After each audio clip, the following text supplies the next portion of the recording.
처음에 측량 방법에 따른 분류, 도해 지적, 수치 지적이 나오는데요. 이걸 왜 측량 방법이라고 하냐면 측량 기구가 다릅니다.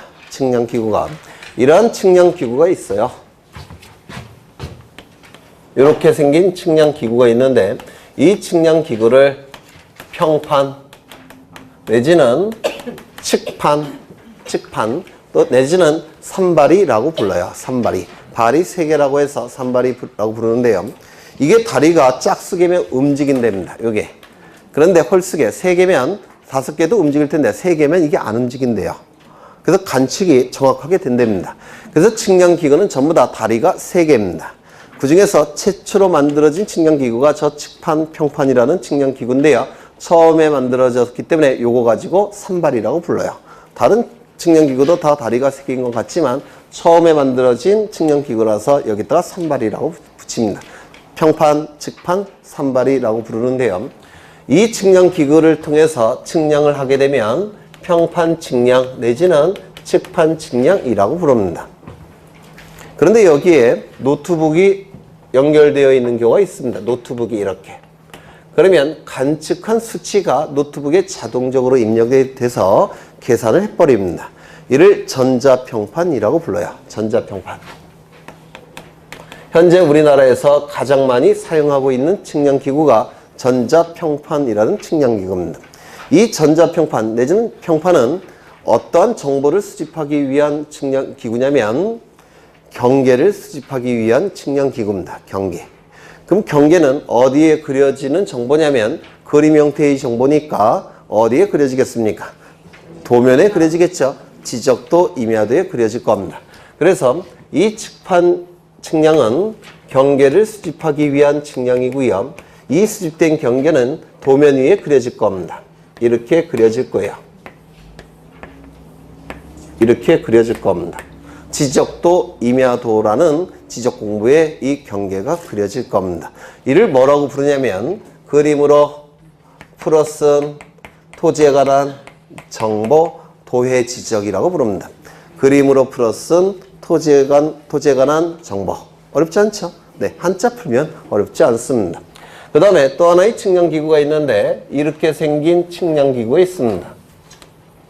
절대로 만환경은 아니에요. 이 측량기구의 이름은 뭐냐면 경도와 위도를 재는 기구라고 부릅니다. 여기서 경은 경도를 얘기하고요. 위는 위도를 얘기하고 의는 기구라는 뜻을 가진 한자예요. 그래서 경도와 위도를 재는 기구 경위의라고 부르고 경위의를 사용해서 측량을 한다면 경위의 측량이라고 부를 겁니다. 그러면 경도와 위도가 뭐냐면 나중에 합격하셔서 사무실을 열면 대표가 되시죠. 사장님이 되시죠. 폼이 나야 되니까 사장님 책상 위에 지구 모양의 장난감 하나 올려놓죠. 그걸 지구본이라고 부를 텐데 가로로 그어져 있습니다. 선이. 그걸 위도라고 불러요. 세로로 선이 그어져 있는데 이를 경도라고 부릅니다. 이 위도와 경도가 만나는 점이 바로 좌표값이에요. 쉽게 얘기해서 위도와 경도가 만나는 점이 좌표값입니다. 그렇다면 이 경위 측량을 통해서 수집되는 정보는 뭘까요? 아니 2초 전에 말씀드렸잖아요. 경도와 위도가 만나는 점이 뭐라고요? 좌표값. 그러면 이는 무엇을 수집하기 위한 측량기구겠습니까? 경계점, 좌표. 좌표를 수집하는 측량기구가 됩니다. 그렇죠? 이거는 경계점, 좌표값을 수집하기 위한 측량기구가 되는 겁니다. 그냥 좌표값 이렇게 불러요. 그러면 이 경계점 좌표가 수집이 되니까 이 좌표값은 어떠한 장부에 등록되겠습니까? 경계점 좌표 등록부에 등록이 될 겁니다. 맞습니까? 그 경계점 좌표 등록부에 이러한 정보들이 수집이 될 거예요.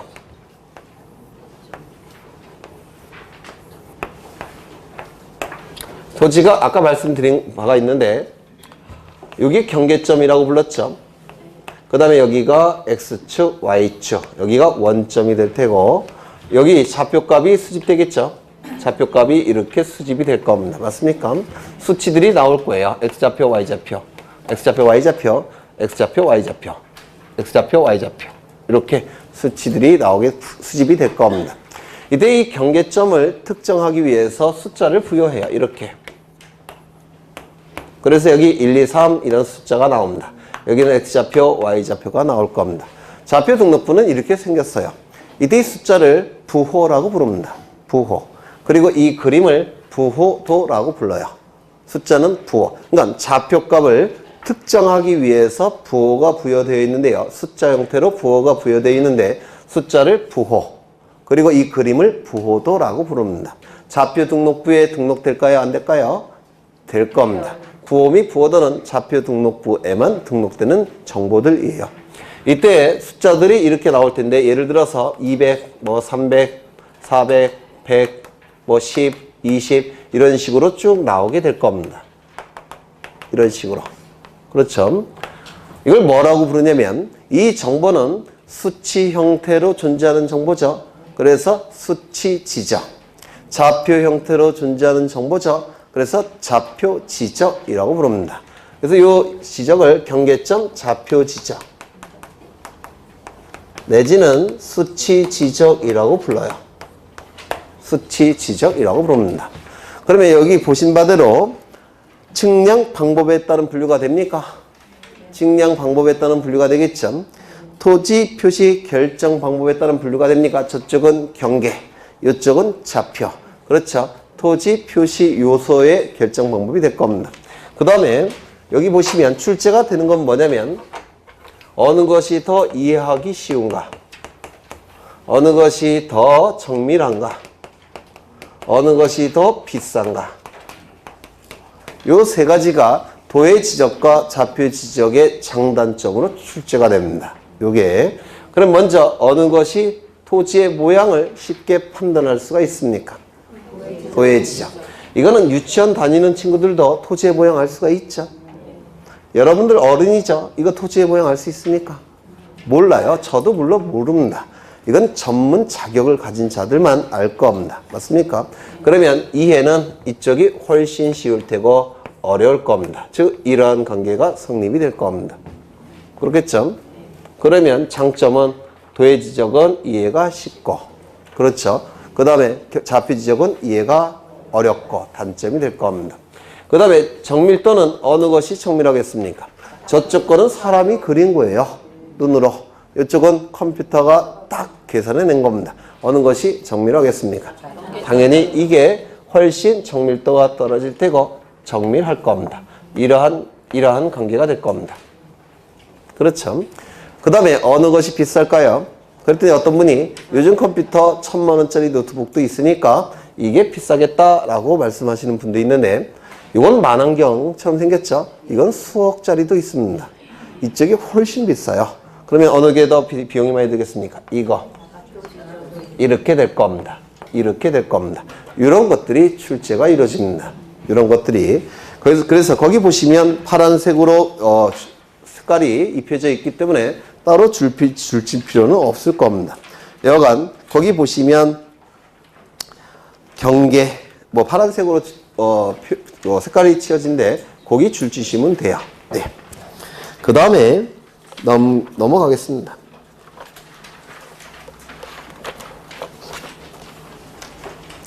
그 다음에 뭐가 나오느냐면 그 전에 우리나라는 우리 책에 약간의 오류가 있는데요. 우리나라는 모든 토지마다 지적도 임야도가 존재합니다. 맞습니까? 그래서 우리나라에 지적도 임야도가 존재하지 않는 토지는 없어요. 그렇죠? 그래서 우리나라는 원칙이 무슨 지적이었습니까? 우리나라는 도의 지적에 해당이 될 겁니다. 그렇지 않습니까? 네. 도의 지적 아니겠습니까? 우리나라는? 네, 우리나라는 도의 지적입니다. 원칙이 도의 지적이에요. 그런데 이 좌표 지적은 비용이 대단히 많이 들기 때문에 대한민국 4천만 필지마다 좌표값을 수집하는 건 애당초 불가능합니다. 나라가 그 정도 돈이 없어요.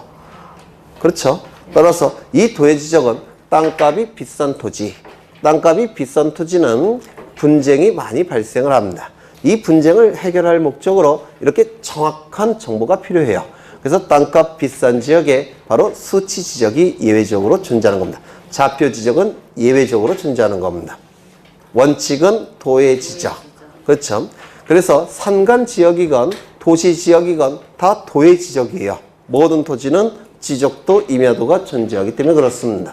다만 이 수치 지적은 도시 지역의 땅값 비싼 지역에만 있는 겁니다. 산간 지역은 존재하지 않을 겁니다. 그렇죠? 모든 토지는 다 지적도 임야도가 있으니까 도의 지적이 원칙이고요. 그 다음에 이 수치 지적, 좌표 지적은 땅값 비싼 지역에만 존재하니까 네, 정확하게는 지적 확정 측량 시시 지역, 축척 변경 측량 시시 지역에서만 요 좌표값이 존재합니다. 그건 나중에 하실 거예요. 네, 그렇게 이해를 하셔야 될 겁니다. 그 다음에 등록 대상에 따른 분류가 나오는데 등록 그 표를 보시죠. 표. 도의 지적은 적용 지역이 농촌 지역과 산간 지역이라고 나와 있는데 이건 오해의 여지가 있다는 겁니다. 도시 지역도 도의 지적이에요. 왜요? 지적도 임야도는 도시 지역 토지에도 존재하기 때문에 그렇습니다. 무슨 말인지 아시겠죠? 네. 그 다음에 등록 대상에 따른 분류가 나오는데 2차원 지적, 3차원 지적이 있을 겁니다. 이거 좀 보겠습니다.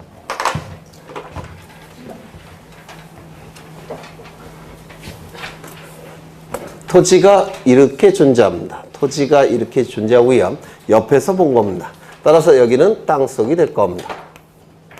지중이라고 민법에서 공부하실 거예요. 땅 지자를 써서 지, 가운데라고 해서 중, 지중이라고 부를 겁니다. 그 다음에 여기는 공중이 될 겁니다. 공중. 여기는 지표면이 되겠죠. 지표면이 될 겁니다. 이때 토지에 관한 정보가 여기에 관한 정보만을 수집이 된다면 이를 2차원 지적이라고 불러요. 요 2차원이라는 문구는요. 2차원이라는 문구는 평면, 수평을 수학에서 2차원이라고 얘기합니다. 수학에서. 그래서 이를 평면 지적이라고 부릅니다. 평면을 2차원에서 수학에서 2차원이라고 표현하기 때문에 그래요. 그 다음에 토지는 보통 경사면이 더 많은가요? 평면이 더 많은가요? 물론 네, 경사면이 더 많을 수도 있지만 네, 그냥 그렇게 생각하시면 안 돼요. 네. 다른 학원 다 평면이라고 했는데 네, 농담이고요. 그래서 이걸 수평 지적이라고도 불러요. 2차원 지적, 평면 지적, 수평 지적이라고 부릅니다. 그 다음에 여기에 관한 정보를 수집하고 여기에 관한 정보도 수집하고 공중에 관한 정보도 수집할 때 이를 3차원 지적이라고 불러요. 이 3차원이라는 용어는 수학계, 과학계에서 쓰는 용어인데요. 입체면을 3차원이라고 불러요. 입체를. 그래서 입체 지적이라고도 부릅니다. 입체 지적. 교재에 따라서는 4차원 지적도 있는데요. 4차원 지적이라는 개념은 2013년도에 처음으로 학술대회에서 나타난 개념이래요. 2013년도에. 그래서 막 시작되는 개념이라서 출제될 가능성은 없지만 교재에 따라서 설명이 있기 때문에 근데 잘못 설명하고 있어요. 그래서 제가 혹시 보시는 분을 위해서 3차원 지적에 시간의 개념이 개입이 되면 이를 4차원 지적이라고 부릅니다. 무슨 얘기냐면 시간별로 땅속 지표상 공중의 정보들을 시간별로 수집할 때 이때 4차원 지적이라고 불러요. 물론 시험에 나올 가능성은 없다고 보여지고요. 그 다음에 네, 설명이 됐죠. 네. 그러면 이 그림은 아까 어디서도 봤습니까? 이 그림은 3차원은 아까 이 그림 그린 적이 있는데 네. 정확하게는 안 떠오르지만 본 것 같기는 하죠. 그러면 돼요. 네. 다목적 지적. 다목적 지적. 그래서 이 입체 지적, 3차원 지적과 연관된 지적이 다목적 지적이라고 얘기합니다. 이거는 기출지문이 있습니다. 3차원 지적과 관련된 지적이 다목적 지적. 그렇겠죠? 네. 그 다음에 등록 유무에 따른 분류, 적극적 지적, 소극적 지적이 있는데요. 이 등록 의무에 따른 분류는 무슨 뜻이냐면 국가에게 적극적으로 지적공부에 등록할 의무를 부여할 때 적극적 지적. 국가에게 적극적 등록 의무를 부여하지 않고 신청이 있을 때만 등록할 때 소극적 지적이라고 부릅니다. 우리 공간정보법은 어떠한 태도를 취하고 있느냐면 그 전에 이거 문제 해야죠. 우리나라는 몇 차원 지적이겠습니까? 네? 소재, 집어, 지모, 면적, 경계, 좌표는 어디의 정보입니까? 지표상의 정보죠. 지표상의 정보니까 우리나라는 2차원 지적이 될 겁니다. 그렇죠? 우리나라는 2차원 지적이 될 겁니다. 그 다음에 등록 의무에 따른 분류, 적극적 지적, 소극적 지적이 있는데요. 우리나라는 자본주의 사회이죠. 따라서 자본주의 사회라는 얘기는 개인의 소유권을 인정한다는 뜻이에요. 그게 자본주의의 헌법적 설명입니다. 그러면 개인의 소유권을 인정하니까 그 한 필지 토지와 관련해서 가장 이해관계가 많은 자는, 가장 관심이 많은 자는 누굴까요? 소유자예요. 따라서 소유자에게 등록을 신청할 수 있는 권리를 원칙적으로 인정합니다. 가장 관심이 많은 자, 이해관계가 많은 자는 소유자이기 때문에 그렇습니다. 그래서 원칙적으로 등록에 대한 신청권을 소유자에게 인정을 합니다. 그러면 등록을 신청하면 지적소관청, 국가는 등록해 주겠죠.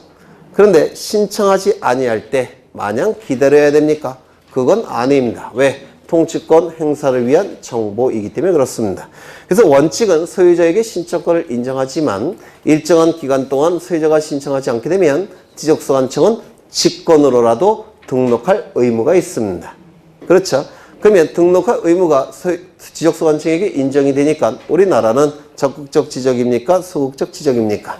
적극적 지적이 될 겁니다. 그렇죠?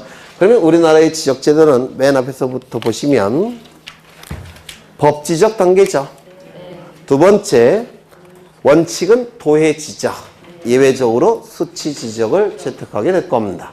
세 번째, 2차원 지적입니다. 소재, 지번, 지문, 면적, 경계, 좌표는 지표상의 정보이기 때문에 2차원 지적이 맞습니다. 그 다음에 적극적 지적이죠. 네, 지적소관청은 소유자가 신청하지 아니할 때 보통은 60일 이내에 신청하지 않게 되면 지적소관청이 적극적으로 직권으로 등록합니다. 적극적 지적이라고 부를 겁니다. 그 다음에 지적제도와 등기제도가 나오는데요. 지적제도, 등기제도. 지적제도, 등기제도. 이거는 여기서 공부하는 게 아니라 한 5월달, 6월달, 5, 6월달쯤 되면 열심히 공부하셨겠죠. 그랬더니 어떤 분이 7월부터 할 건데요. 이렇게 생각하시면 안 돼요. 지적법은, 공간정보법은 7월부터 하셔도 합격하는데 전 지장이 없어요. 암기 과목이니까. 근데 등기법은 아예 불가능합니다. 암기 자체가 불가능해요. 그래서 아까도 말씀드렸죠. 7월부터 등기법을 하겠다라고 마음을 드시면 한 열흘 정도 공부하다가 네, 아예 포기합니다. 이게 등기법 특징이 그래요. 절차법이라서. 그러니까 등기법은 지금부터 꼭 하셔야 된다고 했죠. 그래서 지적제도와 등기제도는 뒤에 공부를 하시면서 이제 지식이 어느 정도 쌓이면 저절로 비교가 돼요. 그때쯤 되면 제가 한 페이지 넘겨보시면 이 표를 가지고 설명을 드릴 겁니다. 표를 가지고. 네. 그 다음에 19쪽을 보시면 공간정보의 구축 및 관리에 관한 법률이 나오는데요. 거기 목적이 있는데 어느 법이건 간에 그 목적이 가장 중요합니다. 어느 법이건 간에. 목적은 뭐냐면 그 법률이 만들어진 목적을 의미해요. 법률이 만들어진 재정 목적을 의미하기 때문에 이 목적은 출제 영순위가 됩니다. 이게 목적이라는 게 법률이 만들어진 목적이니까 가장 중요한 내용이라서 보통은 제1조에 규정을 둬요. 제1조에. 1조에. 그런데 우리 공간정보법은 예외예요. 제가 볼 때는. 어떤 선생님들은 아주 중요하다고 별표도 치시는데 제가 볼 때는 예외입니다. 왜냐하면 거기 좀 보죠. 첫째 줄 보시면 측량이라는 문구가 있죠. 측량. 이 측량은 두 가지 종류로 나눕니다. 일반 측량이 있고 지적 측량이 있습니다. 이 일반 측량은 지적 측량을 제외한 다른 측량들을 얘기하는데요. 바닷길 측량. 바닷길도 있어요. 왜냐면 선박이 지나갈 때 암초가 있으면 선박 구멍 뻥 나죠. 그렇죠. 암초가 없는 길을 만들어야 됩니다. 그게 바닷길이에요. 그 다음에 건물 올릴 때 있죠.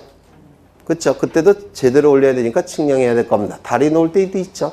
그때도 측량을 하게 돼요. 그게 바로 일반 측량이에요. 그 다음에 면적, 경계, 좌표값을 수집하기 위한 측량을 지적 측량이라고 부릅니다.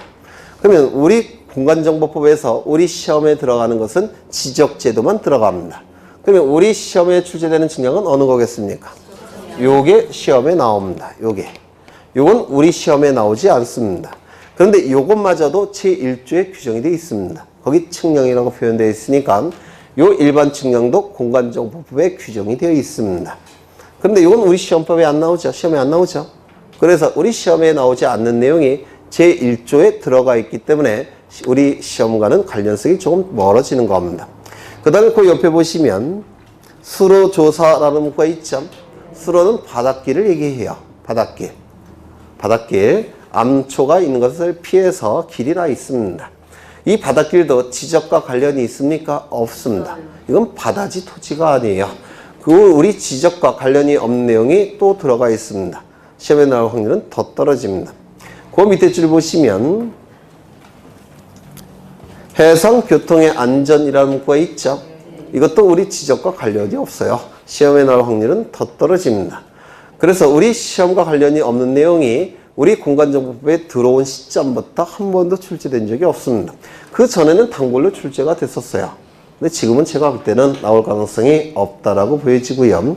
그 다음에 변천 가정이 있는데 이런 것들은 나오면 그냥 과감하게 틀리세요. 네. 10개 이상만 특정하면 되죠. 네, 그래서 이건 저도 모르고 이 책을 쓰신 양반도 모르고 대학교에서 교수하는 놈들도 모르고 네, 문제를 낸 놈도 모를 겁니다. 이걸 다 어떻게 외우겠어요. 그렇죠? 지적제도의 기본 이념 이건 이해를 하시는데요. 첫 번째, 이건 앞으로 안 합니다. 11월, 12월, 1월, 2월만 해요. 지적, 국정주의, 지, 토지, 적, 정보, 국, 국가, 정, 정한다 라는 뜻이고 원칙, 주의는 원칙이란 뜻이에요. 토지에 관한 정보는 국가가 정해야 된다는 원칙을 지적, 국정주의라고 얘기합니다. 그러면 왜 국가가 정하겠습니까? 통치권 행사를 위한 정보이기 때문에 그렇습니다. 통치권 행사를 위한 정보이기 때문에 지적은 국가가 정해야 된다는 원칙이 지적, 국정주의 우리나라가 채택하고 있고요. 반대말은 지적, 민정주의가 되는데 여기서 민은 백성을 얘기하겠죠. 백성민자니까 국민이 정해야 된다는 원칙이 지적, 민정주의가 될 겁니다. 우리나라는 통치권 행사를 위한 정보로 보니까 민정주의가 아니라 국정주의가 될 겁니다. 소재, 지번, 지모, 면적, 경계, 좌표값은 국가가 정하게 됩니다. 그 다음에 그 밑에 있는 내용은 모르셔도 돼요. 개념만 아시면 되니까. 그 다음에 한 페이지 넘겨보시면 지적 형식주의가 나오는데 이거는 출제될 가능성이 대단히 높습니다. 지적, 토지, 정보, 형식, 일정한 형식, 주의는 갖춰야 된다는 원칙입니다. 토지에 관한 정보는 일정한 형식을 갖춰야 된다는 원칙이 지적 형식주의라고 하는데요. 일정한 형식은 무엇을 의미하느냐면 소재, 지번, 지모, 면적, 경계, 좌표라는 형식으로 지적 공부에 등록하는 형식까지 갖춰야지만 통치권 행사를 위한 지적이 된다는 뜻입니다. 다시요. 지적은 일정한 형식을 갖춰야 된다는 원칙이 지적 형식주의인데요. 그 형식이라 하면 소재, 지번, 지모, 면적, 경계, 좌표라는 형식으로 지적 공부에 등록하는 형식까지 갖춰야지만 통치권 행사를 위한 정보, 지적이 된다는 뜻입니다. 따라서 이를 지적 등록주의라고도 얘기합니다. 등록하는 형식까지 갖춰야 되기 때문에 지적 등록주의라고 얘기할 겁니다. 내용은 모르셔도 돼요. 의미만 아시면 됩니다. 그 다음에 지적 공개주의. 공개라는 용어는요, 공시라는 법률 용어에 일반적으로 쓰는 일반인들의 용어예요. 우리 공간정보법은 공시 법령이죠. 그걸 일반인들이 쓰는 용어로 바꾸면 공개라고 하는 겁니다. 따라서 이를 지적 공개주의, 주권자인 국민에게 공시해야 된다고 했죠. 공개주의가 될 수밖에 없을 겁니다. 그 다음에 실질적 심사주의. 아까 보셨죠? 주권자인 국민에게 그 내용이 공시가 돼야 되니까 정확한 내용만 들어가 있어야 됩니다. 따라서 실질적으로 심사해야지 형식적으로 심사해서는 안 될 겁니다. 이게 왜 중요하냐면 등기관의 심사권은 서면조사권이라고 해서 첨부된 정보를 가지고 신청 정보의 내용만을 확인합니다. 따라서 이걸 형식적 심사라고 했어요. 그래서 등기관은 형식적 심사권, 지적소관청 소속 공무원은 실질적 심사권. 이게 대비가 되기 때문에 종종 출제가 됩니다. 그 다음에 직권등록주의. 아까 보셨죠? 네. 소유자에게 일단은 신청권을 인정합니다. 하지만 통치권 행사를 위한 정보니까 소유자가 60일 내지는 90일 이내에 신청하지 않게 되면 지적소관청은 직권으로라도 등록할 의무가 있습니다. 이를 직권등록주의라고 얘기할 겁니다. 적극적으로 등록할 의무가 있으니까 적극적 등록주의라고 부르고요. 지적소관청은 이 의무를 이행해야 되니까 강제된다라고 얘기합니다. 그래서 등록강제주의라고도 부릅니다. 그 다음에 오른쪽을 보시면 지적정의가 나와 있고요. 거기 있는 내용들은 다 뒤에서 볼 거예요. 다 볼 건데 여기서 하나 확인할 게 5번의 지적소관청입니다. 지적소관청. 지적소관청은 시장, 군수, 구청장을 얘기한다고 그랬죠. 시장, 군수, 구청장을 얘기합니다. 이때 이 구청장은 자치구청장이어도 되고 비자치구청장이어도 된다고 했죠. 그러면 그 밑에 보시면 셋째 줄 보시면 자치구가 아닌 구의 구청장은 포함이 됩니까? 제외가 됩니까? 포함이 되는 겁니다. 포함. 이거 이해가 되십니까? 네. 포함 동그라미 치시고 그러면 비자치구청장이 포함이 되니까 비자치구를 두는 시의 시장은 지적소관청이 될 수 있습니까? 없습니까? 없다 그랬죠. 그래서 그 위에 옆에 보시면 제외라는 문구 있습니까? 네, 제외라는 문구가 있습니다. 물론 자치구를 두는 시의 시장도 지적소관청에서 물론 제외가 돼요.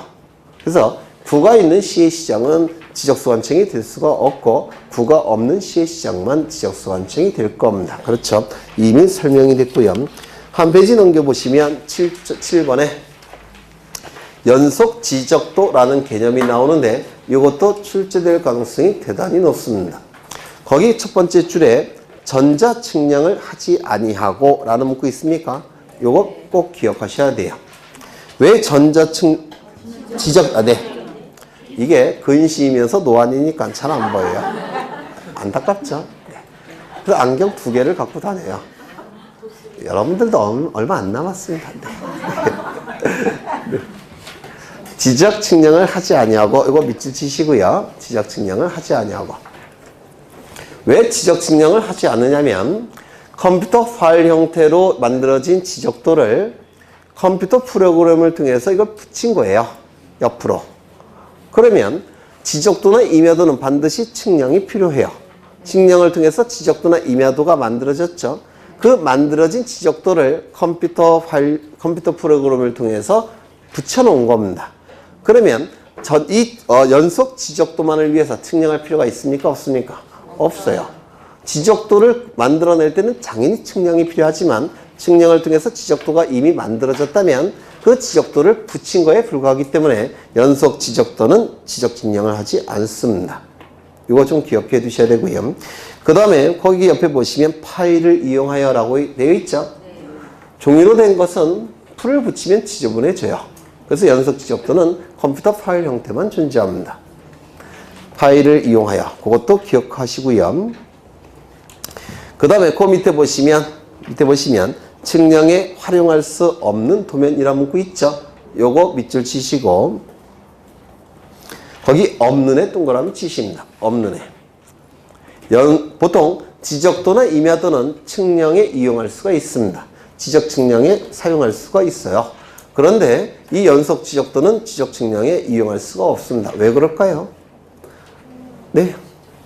지적 공부는 총 8가지가 있죠. 토대, 임대, 공유지원명부, 대지권 등록부, 지적도, 임야도, 좌표 등록부. 그 다음에 컴퓨터 파일 형태로 만들어진 거 맞습니까? 그 안에 지적 공부 안에 연속 지적도가 있습니까? 없습니까? 없어요. 법적인 지적 공부가 아닙니다. 법적인 효력이 있는 지적 공부가 아니기 때문에 연속 지적도를 가지고 측량할 수는 없습니다. 네, 공무원분들은 안전한 걸 좋아하죠. 법적인 효력도 없는데 이거 갖고 측량해서 나중에 문제 생기면 난리 나겠죠. 그래서 법적인 지적 공부가 아니니까 네, 이걸 가지고 측량할 수 없다는 거 좀 기억해 두십니다. 그 다음에 나머지 것들은 물론 출제가 되는데 뒤에서 강조를 드릴 겁니다. 뒤에서. 이제 25조 토지의 조사 등록을 보겠습니다. 26쪽을 가보시면 조사 등록의 주체라는 문구가 있죠. 주체. 거기 첫째 줄을 보시면 국토교통부 장관은 모든 토지에 대하여 라고 돼 있죠. 네. 모든 토지라는 문구가 있으니까 당연히 국토교통부 장관이 나옵니다. 이게 여러 번 출제가 됐는데요. 이렇게도 출제된 적이 있어요. 국토교통부 장관의 거기에 해당되는 부분에 네모칸 만들어 놓고 모든 토지에 해당되는 부분에 네모칸 만들어 놓고 그러면 거기를 채우는 겁니다. 그러면 국토교통부 장관 모든 토지 이렇게 연결되면 맞죠? 그렇죠? 국토교통부 장관 시군구별로 이러면 틀리겠죠? 네, 이렇게 출제를 해요. 그래서 모든 토지는 국토교통부 장관이 담당할 수밖에 없는 것이고 시군구별로는 당연히 국토교통부 장관이 누구에게 위임한다고요? 지적수서관청에게 위임을 하는 겁니다. 그렇죠? 그런 뜻이고요. 그 다음에 거기 직권에 의한 조사 등 거기 박스에 토지 등록회 주체 뭐 이런 게 나와 있죠? 네. 제 이름으로 나온 책이지만 틀렸어요. 이것 그냥 아닙니다. 네. 네. 최초의 등록은 국토교통부 장관. 그 이후에는 지적수관청 뭐 그거 아니에요. 최초의 등록도 여기서 최초의 등록은 뭘 의미하냐면 국가가 탄생했을 때 그때의 개념이에요. 요 개념이. 그래서 우리 시험과 관련된 내용이 아니에요. 그래서 모르셔도 되고요. 그 다음에 직권에 의한 조사 등록. 이거는 별표 치셔야 됩니다. 네. 별표 치셔야 돼요. 대단히 중요하고 작년에도 출제가 됐습니다. 작년에도 요 순서까지 암기되셔야 됩니다. 순서까지. 근데 이 순서를 암기하는 게 어렵지 않습니다. 원칙적으로 등록은 소유자의 신청에 의해서 지적수관청이 등록하는 거죠. 그렇죠. 그런데 소유자가 일정한 기간 내에 신청하지 아니할 때 지적수관청은 마냥 기다릴 수는 없다고 했죠. 이때는 어떻게라도 등록해야 된다고요? 직권으로라도 등록할 겁니다. 이때 직권으로 등록하는 절차가 있을 텐데 그 절차가 여기에 나와 있는 겁니다. 이 절차 순서까지 기억해 두셔야 돼요. 물론 작년에도 출제가 됐습니다. 맨 처음에 지적수관청이 직권으로 등록할 때 뭘 해야 될까요? 계획을 수립해야 됩니다.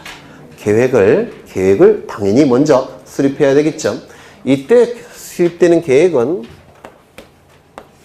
토지 이동에 대해서 현재의 상황을 어떻게 조사할지 계획을 수립하는 겁니다. 토지 이동, 뭐라 그랬습니까? 토지의 표시가 달라지는 것을 토지 이동이라고 했는데 혹시 기억나십니까? 네, 처음 오신 분들은 나중에 할 거예요. 나중에 토지에 관한 정보가 달라진 현재의 상황을 어떻게 조사할지 지적수관청은 계획을 먼저 수립을 해야 됩니다. 이때 분명히 토지 이동이라고 되어 있죠. 뭐라고 출제하느냐면 작년에도 이렇게 출제했습니다. 토지 이용 현황 조사 계획 수립. 이건 의미가 같을까요? 다를까요? 완전히 다릅니다. 토지 이용은 공법 시간에 하시는 거예요. 그렇죠? 이용은 사용한다는 뜻이고 이동은 달라진다는 뜻입니다. 그래서 이게 아니고 요겁니다. 기억하셔야 돼요. 물론 작년에도 강조했는데 출제가 됐습니다. 이용이 아니라 이동. 의미가 다르기 때문에 그렇습니다. 계획을 수립했다면 그 다음에 뭘 해야 될까요? 수립한 계획에 따라서 현장에 가야 되겠죠. 수립한 계획에 따라서 그 토지한테로 가야 되겠죠. 현장에 가야 될 겁니다. 현장에 가서 뭘 할까요? 조사를 해야 되겠죠. 이때의 조사는 토지 이동에 대한 조사가 될 겁니다. 토지의 표시가 어떻게 달라졌는지 조사를 할 겁니다. 그래서 두 번째는 현장에 가서 토지에 관한 정보가 어떻게 달라졌는지 조사를 해야 될 겁니다. 조사가 이루어지면 정보가 수집되겠죠. 수집된 정보는 토지 이동 조사부라는 장부에 적어야 될 겁니다. 적어야죠. 토지 이동 조사부라는 부는 장부라는 뜻이에요. 토지 이동 조사부라는 장부에 적어야 될 겁니다. 수집된 정보를. 맞습니까? 그러면 그 토지 이동 조사부라는 장부는 토지 이동에 관한 정보가 수집되어 있겠죠. 적혀 있겠죠. 그 장부를 가지고 지적수관청으로 돌아옵니다. 돌아와서 중요한 정보를 추려내야 될 겁니다. 중요한 정보를 추려내서 한 장의 서류를 작성합니다. 그 서류의 이름은 토지 이동 조서라고 얘기합니다.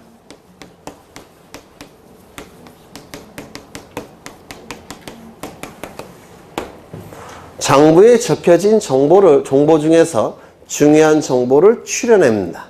중요한 정보를 추려내서 한 장의 서류를 만드는데요. 이를 토지이동조서라고 부르는데, 이 조서라는 용어도 법률 용어예요.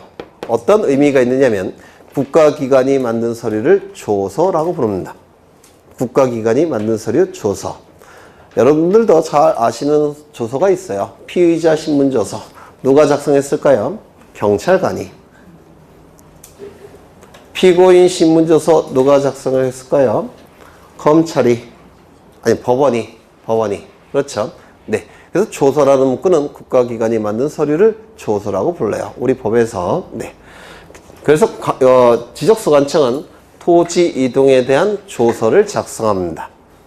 이 조서까지 작성이 되면 토지 이동 정리 결의서에 첨부를 합니다. 토지 이동 정리 결의서에 첨부한 다음에 직권으로 정리를 하게 됩니다. 뭐를? 지적 공부를. 이렇게 외워두셔야 돼요. 먼저 토지이동 조사 계획, 토지이동 현황 조사 계획 수립. 두 번째, 토지이동 조사부에 적는다는 거. 그리고 토지이동 조서를 작성해서 토지이동 정리결의서에 첨부한다는 거. 거기에 토지이동 정리결의서에 첨부한다 이런 표현이 있죠. 그것보다는 토지이동 조서 작성이 더 중요한 개념이에요. 토지이동 조서를 작성한 다음에 토지이동 정리결의서는 나중에 공부할 거예요. 토지이동 정리결의서는 서류에 첨부합니다. 첨부가 된 다음에 이제 지적 공부를 직권으로 정리하게 될 겁니다. 즉 고친다는 뜻이에요. 이 순서는 시간의 흐름에 따라서 진행이 되니까 순서가 어렵지 않습니다. 한 10번 정도 반복하면 다 기억하실 수 있겠죠? 네, 한 10번 정도 반복할 거니까 너무 스트레스 안 받으셔도 돼요. 그 다음에 거기 보시면 토지의 등록 단위가 나오는데 여기를 보겠습니다.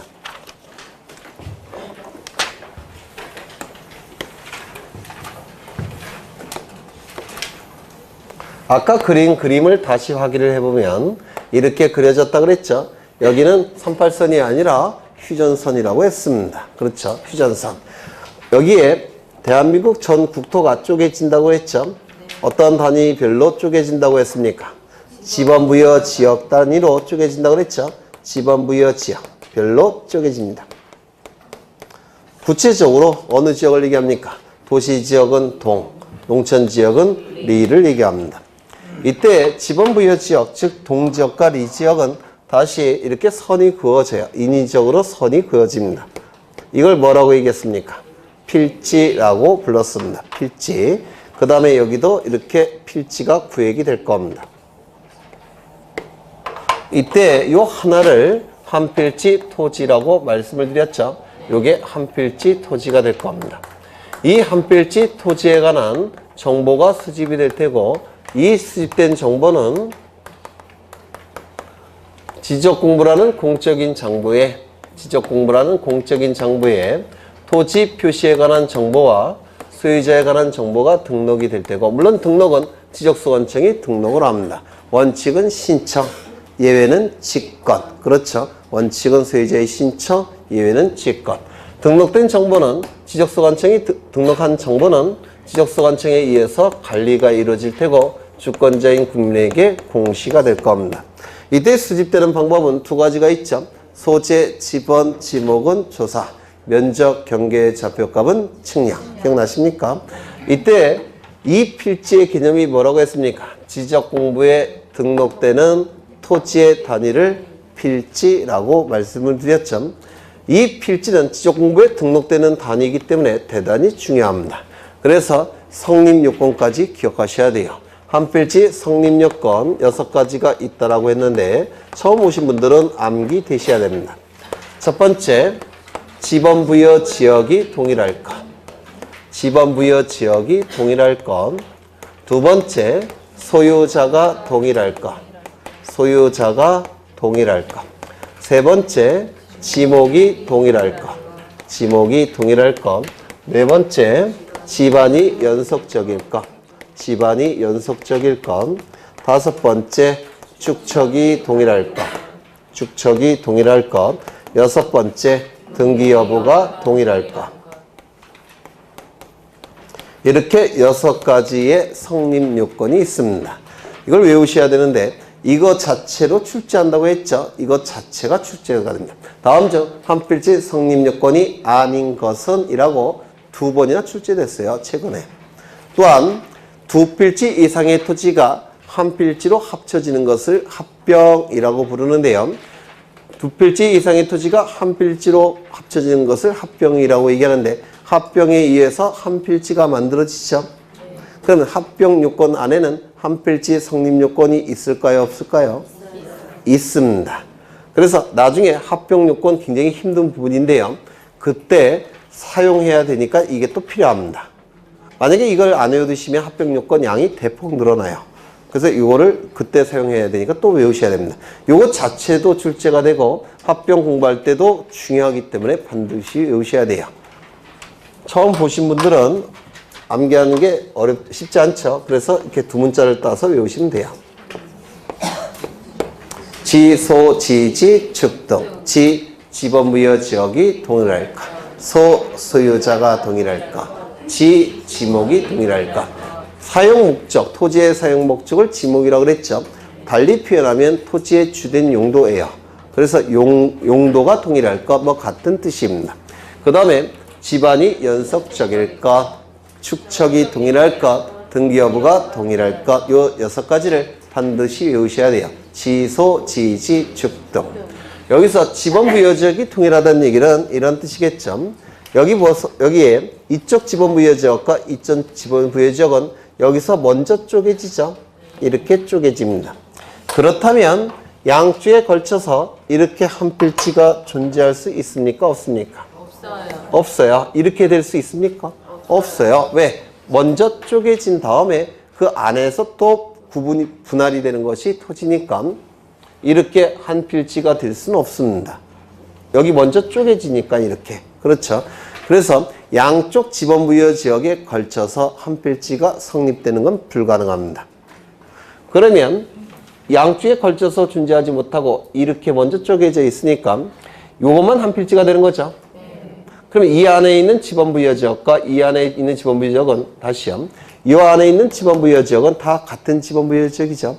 그래서 양쪽에 걸쳐서 한 필지가 성립할 수 없기 때문에 지번부여 지역이 동일할 것 이렇게 얘기합니다. 그래서 한 필지 일부는 A동, 일부는 B동 이렇게 존재할 수가 없다는 겁니다. 이거 꼭 외워두셔야 돼요. 한 필지는 지번부여 지역이 같을 수밖에 없습니다. 두 번째, 소유자가 동일할 것. 여기 보시면 이쪽은 A 소유, 이쪽은 B 소유 이렇게 존재할 수는 원칙적으로 없습니다. 물론 예외는 가능해요. 이렇게 소유하고 등기부에는 이렇게 등기하는 경우가 있습니다. 이거 혹시 뭔지 아십니까? 뭡니까? 네? 네? 이건 공유지분이죠. 소유는 이렇게 소유하고 등기부에는 이렇게 등기를 하는데요. 이게 같은 뜻일까요? 다른 뜻일까요?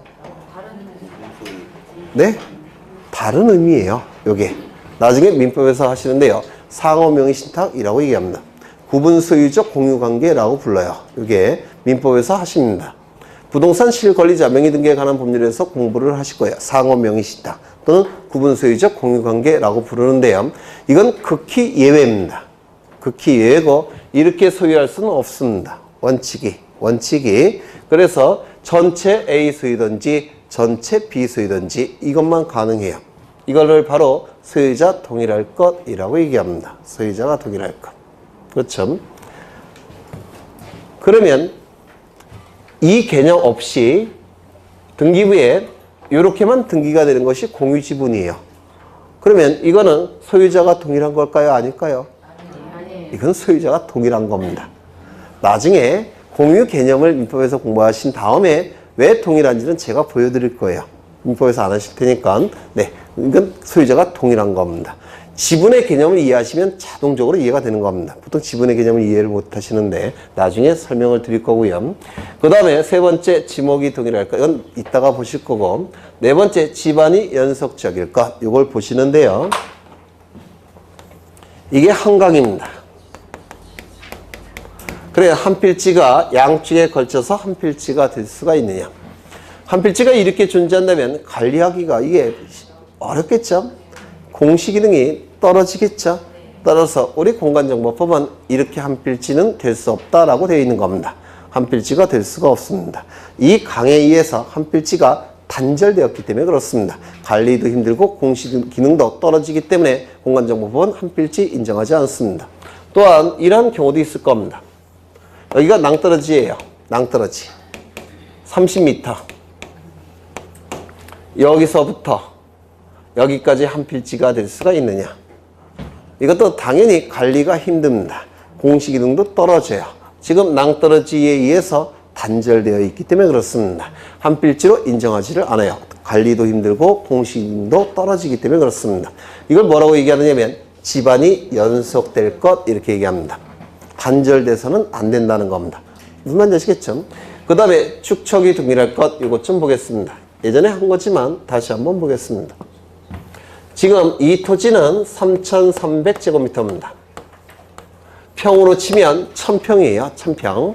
이 1,000평의 토지가 도면 위에 등록이 돼야 되는데 이 1,000평의 토지 그 크기대로 도면 위에 등록할 수 있습니까? 없습니까?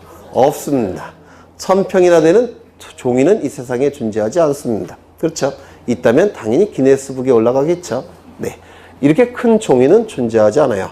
그러면 도면 위에 종이 위에 등록하기 위해서는 축소해야 됩니다. 그렇죠? 이 축소 비율을 뭐라고 부르냐면 축척이라고 불러요. 축소, 척 비율입니다. 비율 척차예요. 그래서 축소를 해봅니다. 600분의 1로. 그러면 이렇게 그려질 겁니다. 이걸 축척이라고 부릅니다. 만약에 6000분의 1로 축소하면 이 크기보다는 더 작게 그려질 겁니다. 왜? 더 많이 축소했으니까. 맞습니까? 요거를 대축척이라고 부르고 이를 소축척이라고 부르는데 우리 공간정보법은 모든 축척을 인정하는 게 아니라 7개의 축척만 인정합니다. 7개만. 그건 나중에 외우실 건데요. 대축척에 해당되는 것은 500분의 1, 600분의 1. 요 두 가지만 대축척에 해당이 되고요. 1000분의 1, 1200분의 1, 2400분의 1, 3000분의 1, 6000분의 1. 요 5개가 소축척이에요. 총 7개의 축척만 우리 공간정보법에서 인정이 되는데요. 여기 보시면 크게 축소된 비율, 작게 축소된 비율 이 뜻이 아닙니다. 대축척은 큰 모양이 나오게끔 축소된 비율, 작은 모양이 나오게끔 축소된 비율, 이게 대축척, 소축척의 개념입니다. 이거 이해가 되십니까? 그러면 이거는 더 많이 찌부러진 거고 작은 모양이 나오니까, 이거는 큰 모양이 나오니까 덜 찌부러진 거죠. 그러면 어느 것이 더 정밀합니까? 이게 훨씬 정밀할 겁니다. 이전에 설명드린 거예요. 그렇죠? 그런데 만약에 이쪽 상단부는 600분의 1로 등록하고 요 하단부는 6000분의 1로 등록을 하게 되면 도면 위에 이상한 그림이 그려집니다. 이렇게 그려집니다. 맞습니까? 실제 모양은 이 모양인데 서로 다른 축척으로 등록을 하게 되면 모양의 왜곡 현상이 나타납니다. 이거 이해가 되십니까? 따라서 한 필지는 무조건 같은 축척으로 등록해야 됩니다.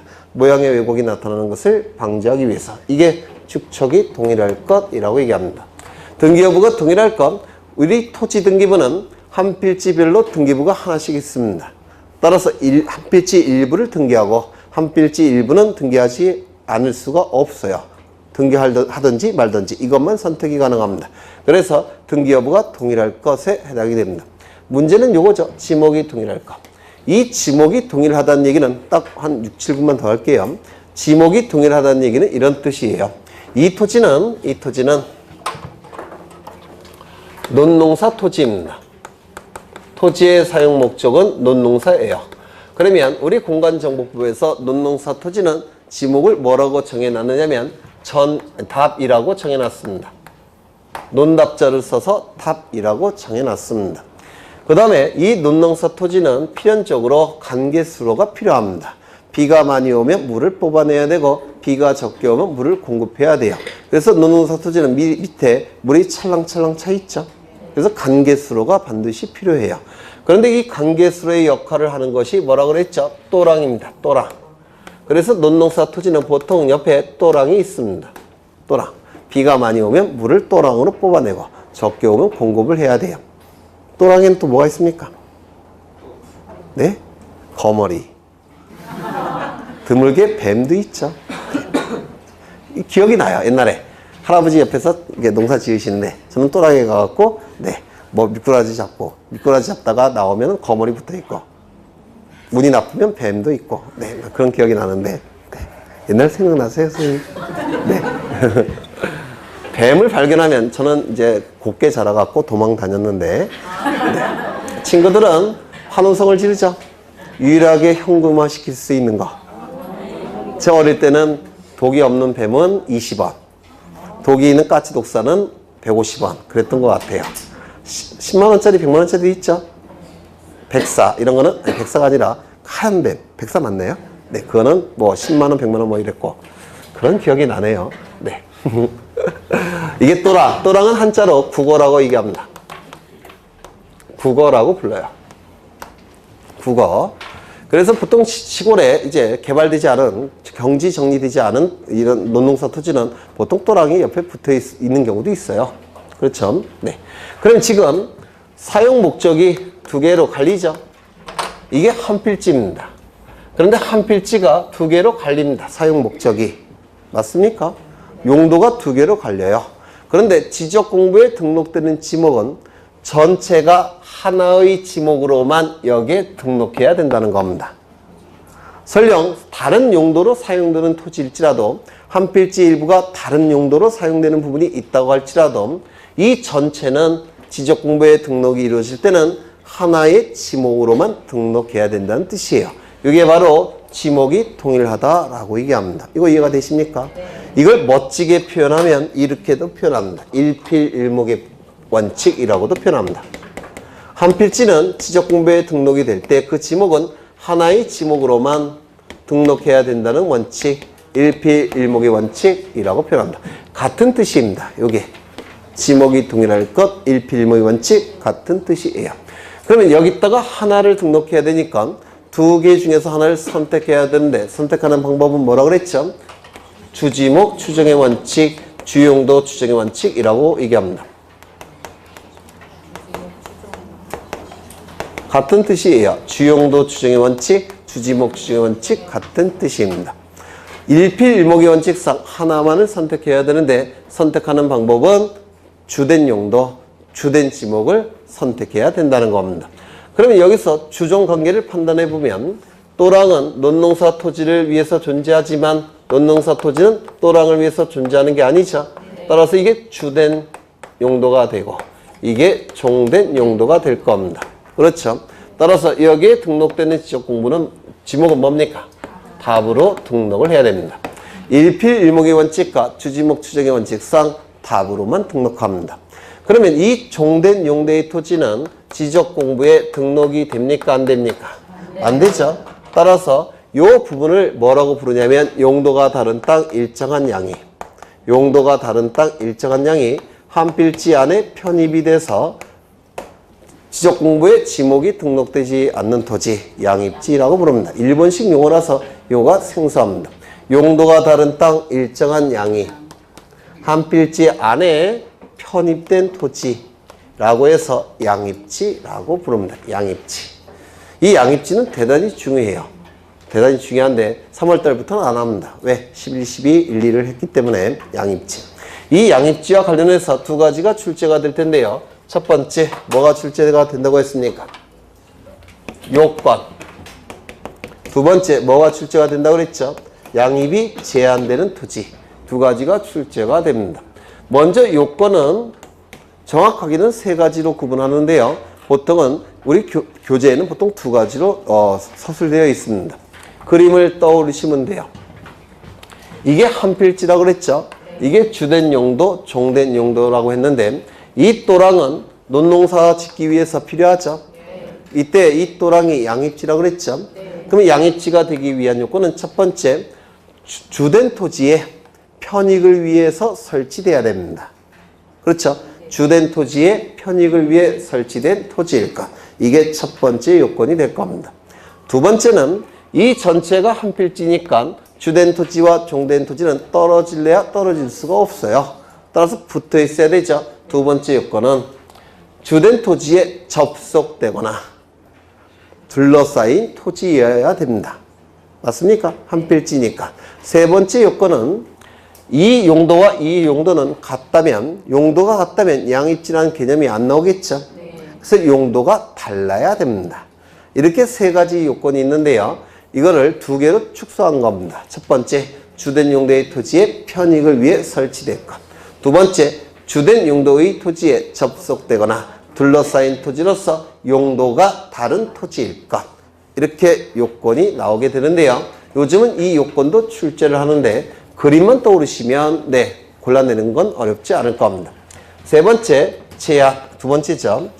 양입이 될 수 없는 토지가 뭐가 있냐면 주종관계에 있을 때 이 종된 토지가 양입지입니다. 그런데 이 주종관계가 깨진다면 더 이상 양입지가 될 수가 없습니다. 즉 종된 지위를 벗어난다면 양입지가 될 수가 없어요. 그렇죠? 그러면 종된 지위를 벗어난다면 주종관계가 깨진다면 이때는 어쩔 수 없이 그 부분을 분할을 해야 됩니다. 일필일목의 원칙상. 그렇죠? 그건 나중에 또 보실 거고요. 그럼 주종관계가 깨지는 경우가 세 가지 경우가 있는데 첫 번째, 대지. 대지는 지목을 대라고 얘기합니다. 대지는 각종 비용이 투입이 돼야 돼요. 왜? 상수도 시설, 하수도 시설, 정화조 시설, 각종 시설이 투입되기 때문에 모든 지목의 토지 중에서 가장 비싼 토지입니다. 종된 지위를 벗어났다고 평가합니다. 두 번째, 주된 토지의 10%를 초과한다면 이것도 종된 지위를 벗어났다고 평가합니다. 그렇다면 이게 100제곱미터입니다. 요게 10제곱미터예요. 양입지 될 수 있습니까? 없습니까? 있습니다. 왜? 벗어난 건 아니죠. 초과한 건 아닙니다. 10%까지는 양입될 수 있을 겁니다. 세 번째, 마지막으로 330제곱미터를 초과한다면 이것도 종된 지위를 벗어난 겁니다. 왜? 100평이에요. 100평을 종된 토지라고 할 수는 없죠. 저 100평만 있어도 강의 안 해요. 네. 물론 강남에 있다든지 이런 데 있으면 좋겠죠. 그래서 이것도 종된 지위를 벗어났다고 평가합니다. 뭐 이해하는 게 어렵지는 않을 겁니다. 주종관계가 깨질 때 그때는 양입지가 될 수가 없습니다. 그때는 주종관계가 깨졌으니까 종된 지위를 벗어났죠. 그러면 어떻게 해야 됩니까? 종된 지위를 벗어났으니까 양입지가 안 돼서 지적공부의 지목이 등록이 돼야 되죠. 그런데 일필일목의 원칙상 지적공부는 하나만 등록해야 되죠. 어떻게 할 수밖에 없어요? 분할할 수밖에 없는 겁니다. 그때는. 그래서 오늘은 여기까지 볼 겁니다. 오늘 주로 11월, 12월 달에 했던 것을 한번 다시 정리를 했기 때문에 전체적인 내용을 다시 한번 할 필요는 없을 것 같아요. 그래서 오늘은 여기서 종교를 짓고요. 다음 시간에 요 강의 계획서 나가 있죠. 요만큼 할 겁니다. 다음 시간에 여기 나와 있는 순서와 나와 있는 내용들을 강의를 할 거예요. 미리 예습해 오는 게 좋을 것 같은데 11월, 12월 달에 공부하신 분들은 한 번쯤 목차례도 보고 오시고요. 처음 오신 분들은 안 해 오셔도 돼요. 읽어봐도 뭔 말인지 모를 테니까 11월, 12월 달에 강의 들으신 분들은 목차례도 한 번씩 읽고 오시는 게 효과가 있을 겁니다. 고생하셨고 다음 주에 뵙겠습니다. 수고하셨습니다.